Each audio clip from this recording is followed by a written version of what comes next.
Hey everybody, and Happy New Year from Nick the Comic Nerd here.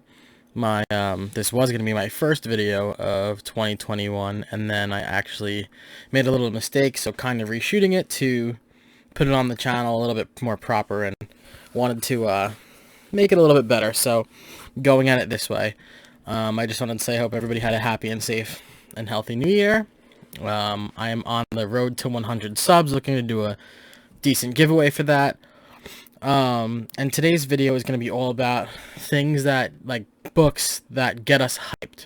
So, comic books that we go into the store, we buy, or we're going to buy, or we see that give us the excitement and, like, the emotions to want to read them even more. So, we're going to talk about the things that help get us hyped. I'm going to give you some examples, and then the opinion that we have based on these books also.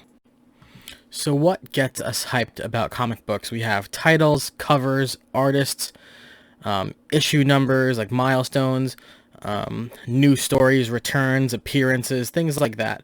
So do those things live up to the hype, let's say? So you might read a book for a writer, and it just bombs compared to the other one. And then the other thing we're going to talk about, like along those lines, is how does this affect us? With pricing, with cover buys, the appearances, the reveals, that's a big one too, you know? So those are the things that are going to affect what gets us so excited about the books that we are going to buy that week. Another thing we're going to discuss is, does the hype make that book better for us? So does it take a decent book and make it good? In the long term, does it help us? Does it kind of mess up our collection? Do we get cut too deep into a series where all of a sudden you can't get out of it, like you fall into that trap? Things like that.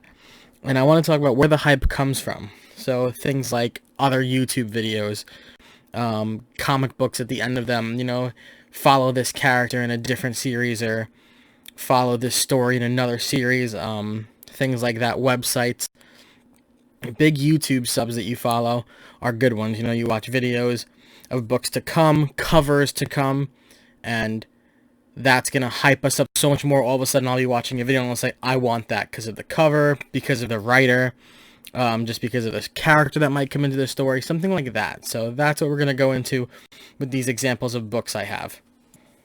All right, so the first thing I want to talk about are covers that I own that kind of like hyped me up in the long run. So, you know, I don't like stories that we don't even read necessarily, that all of a sudden we go and we see this cover and now we want to buy it. Things like that. So my first example for you is Thor 10, the nullified version. I just think this is a magnificent cover, really cool drawing. And I walked in, I saw this, and I said, I don't read Thor anymore. I stopped before King Thor. But this cover alone, I was like, you know what? For $4 or $5, I'm going to take this home with me today, and I think it was well worth it. It's cool to have in the collection. Maybe it might do something with it one day. Might put it in a giveaway. Who knows? But for now, it's just awesome to have. I love the detail in it. Love the colors and the way he holds Mjolnir. And really cool cover.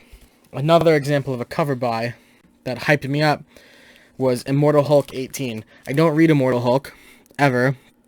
But this one of the Virgin variant with Hulkbuster, I don't even remember if I actually read this, to be honest. But I remember seeing this and being like, wow, that is an awesome cover. I was super excited. Spent the $4 on it at the time.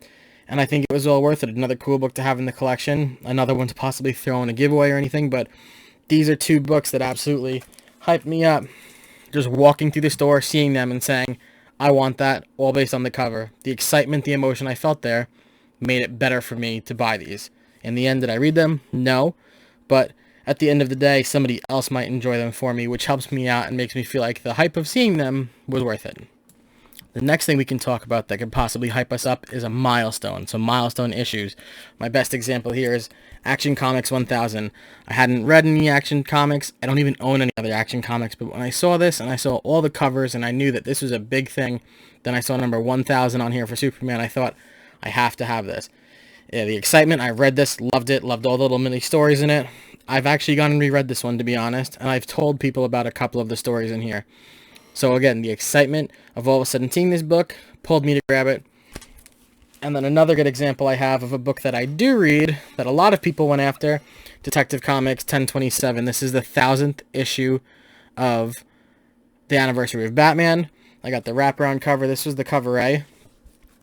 Again, the hype of this book coming out, knowing that it was going to be the 1000th issue of Batman, all the little stories, all the writers in here, all the artists and everything, got me so much more excited. So it took this book, and me knowing that it was going to be broken up books, which I don't love, got me so much more excited to know this is the 1000th time he's been in an issue. So in this issue specifically, in Detective Comics. So I think that for me made it better. I might go back one day and read these and think this is trash. I don't know that. But that day, coming home and reading this was great. So the excitement and the emotion I felt going into the store, seeing it, deciding which cover to buy, and then coming to reading it, made it all that much better for me. So coming up now, I have some events that we can talk about that the hype didn't live up to the expectation. But it caused you to buy a series, and I feel like I'm trapped in it, like I was talking about a little bit earlier. So the first one we'll talk about is Dark Knight's Metal. I liked Dark Knight's Metal the first time I read it, the second time I read it, and the third time I read it. Being a Scott Snyder fan, it absolutely helps. Him partnering up with Greg definitely helps. But this was a series I know that people didn't love. Me, I did love it. This was my first big event, I believe. So that made it so much more exciting for me. I also didn't know what was going on that day in the comic shop. I walked in, and Scott Snyder is he's a local to my comic shop, to my LCS. And knowing that I could probably get this signed made it that much better. And I do have another issue one of it signed by him. And now here's where it kind of turns around to hurt us. So this was super exciting. When it ended, I couldn't wait to see what happens next. Then I read The Batman Who Laughs, leading into Year of the Villain and all those other stories, where it finally came back around and we finally got Death Metal. I did like Death Metal 1 the first time I read it. The second time I read it, I was like, little rough. And then looking at it now, going through all the issues I've read, I have not been a fan of this series at all. It is random. It just picks up out of nowhere. I think the characters are great. I think the characters they have involved are a little ridiculous. I think issue number 6 was great. Technically tomorrow. This video will be posted on a Monday. So technically tomorrow, issue number 7 comes out. The finale. And I'm kind of happy about the finale because this was my trap series. I wish I could have turned back on it. Glad I do have some of the issues. I have 1 through 6 already. I'll have 7 tomorrow. I never bought all of the side stories that came along with it, but the hype of this got me so into it, and it made this book personally better. So it took a decent book and made it better, like I was talking about earlier, and how that happens and how it works. And this is a great example of that for me, and for hopefully some other readers out there. I know there are people who love this series, and that's great. I'm glad people do. I don't know what's to come next. I don't know that I'm going to follow what comes next, depending on how the finale comes out. The next thing I want to talk about that can hype us up is a story. So my best example to start off is Crossover Book 1 by Donny Cates. If you know and love Donny Cates for Venom, Thor, I think he did some Daredevil, a lot of things Donny Cates has been involved in.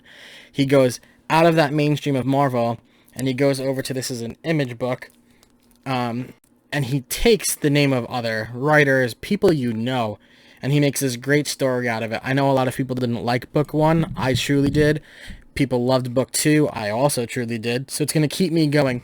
But the hype of knowing and seeing on other people's videos that this was going to come out and that this was the book to get that week, and I didn't even realize it was coming out at the time, made it so much more exciting for me. And this book lived up to the hype by far for me. So has the series. Another great example I have for you is a book that a lot of people liked and a lot of people couldn't get their hands on. TMNT, The Last Ronin. This was a book that I didn't know I was going to get my hands on the day I went to the LCS. Luckily, I did. I actually was able to get 2 copies of it. But I don't own many Ninja Turtle books, maybe 1 or 2 other ones. But this one here was worth the read. So the hype of seeing so many people and growing up a Ninja Turtles fan and seeing so many people want this book made it exciting for me. Knowing that it might not be on the shelves even makes it exciting for other people, you know? Like, it's a thrill to know that we might not get this book. And it's a thrill when you do get it. So this was another one of those books where I came home that night, first read of the night, totally worth it, lived up to the hype. Can't wait for issue number 2. And now another one for me personally, these are opinionated, that didn't live up to the hype, was Wolverine. So I read, what did I read? I read Claws of a Killer, I read Weapon Lost. I read some Adamantium Agents. I then read The Return of Wolverine. All that followed into this story here. So knowing that after all that time of Return of Wolverine, that this series came out, loving the cover, seeing all the people who were excited about it, I was very excited to walk in on this day, pick up this book off the shelves and read it. The hype pushed the story to be better for me in this series. I stopped reading this at like 5, even though I think it was 6 or 7 was impossible to find. To know that this turned into a whole bunch of things with X of Swords or 10 of Swords kind of makes me sad that I didn't continue reading it. But knowing that I was able to put it down, I didn't really fall into the deep trap of this one and got out of it, makes me feel a little bit better. So, massive hype book, massive meltdown for me. So, not my favorite, but it happens. And that's what I'm talking about. It's okay to fall into that trap, and it's okay to kind of push your limit and buy a book you're not sure of, because you never know what you're going to turn out with. And again, I was into that series for 5 issues, and I turned off of it. You know, that was all it took. This next one here is a very personal one. So, writers bring us a lot of hype. So for me, I didn't even get this until a week after it came out. I got MODOK Head Games. Being like a big Patton Oswalt fan that I am, I didn't realize he wrote this until I saw it in somebody else's video, and I was like, ooh, I really want to have that. Patton Oswalt wrote this. No matter what, if book 1 is good or bad, I'm excited to go and get this. And I was lucky to find it on the shelves the next week. But the emotion I had when I got it and I read it, and I was like, wow, this was a good read. And when I reread it, I thought to myself, oh, for my hype video, because I've been planning this video forever, I feel like, I thought to myself, is it going to be worth making the video? And it absolutely did.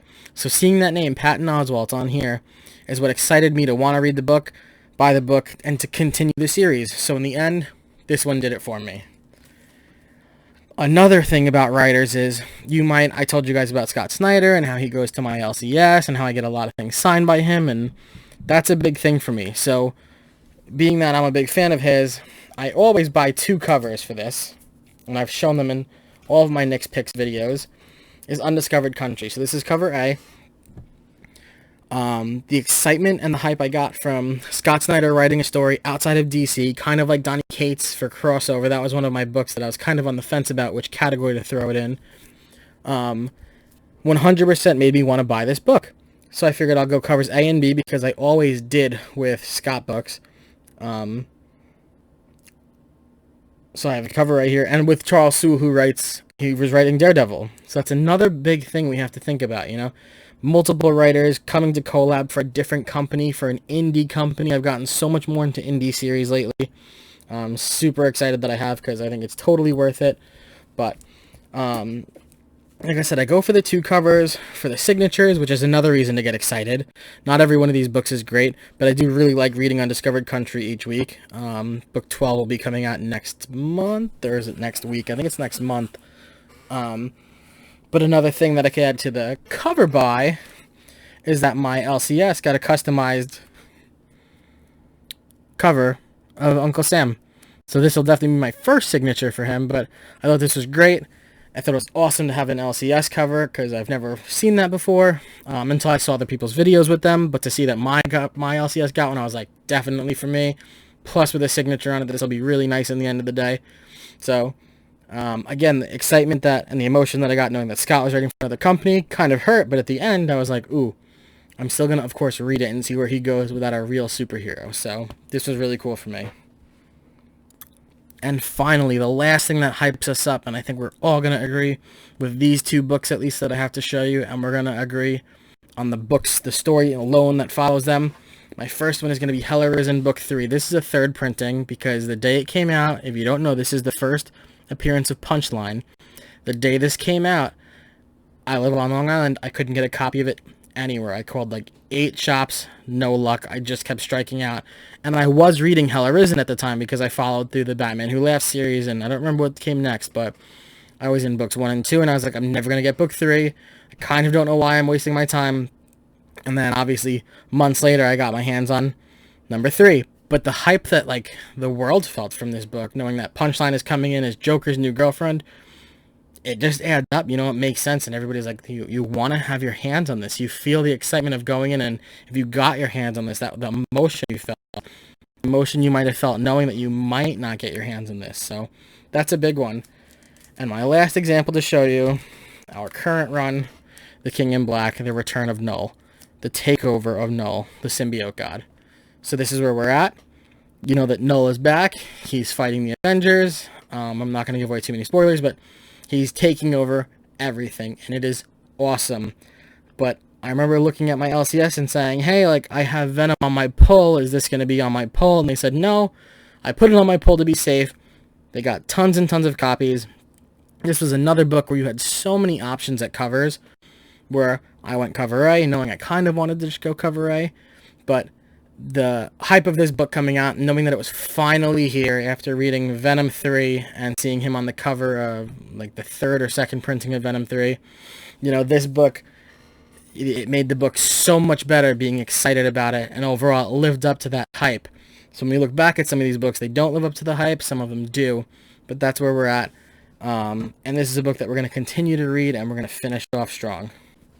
So what I want you guys to do is go down in those comments if you liked this video. Give me a thumbs up. Click that notification bell. I'm trying to get to those 100 subs. I do Nick's Picks on Wednesdays and Nick's Read of the Week on Fridays. Going to start doing these 3 videos a week. The next Monday video will be a haul video. I have a lot of stuff, like a lot of stuff that I'm going to show, so very excited for that. This is also one of the first times I've done a non-live video. I don't know if you'd call it a premiere, but super excited about that. I want you guys to comment on write in the comments a book that hyped you up, why, and did it live up to the expectation? Did the hype make it even better for you? Did the hype not live up to the expectation? Things like that. So I'm a big fan of all of you. Thank you so far, everyone who's subbed up. I hope everybody had a happy new year. And let me know what books you're going after. Thanks so much.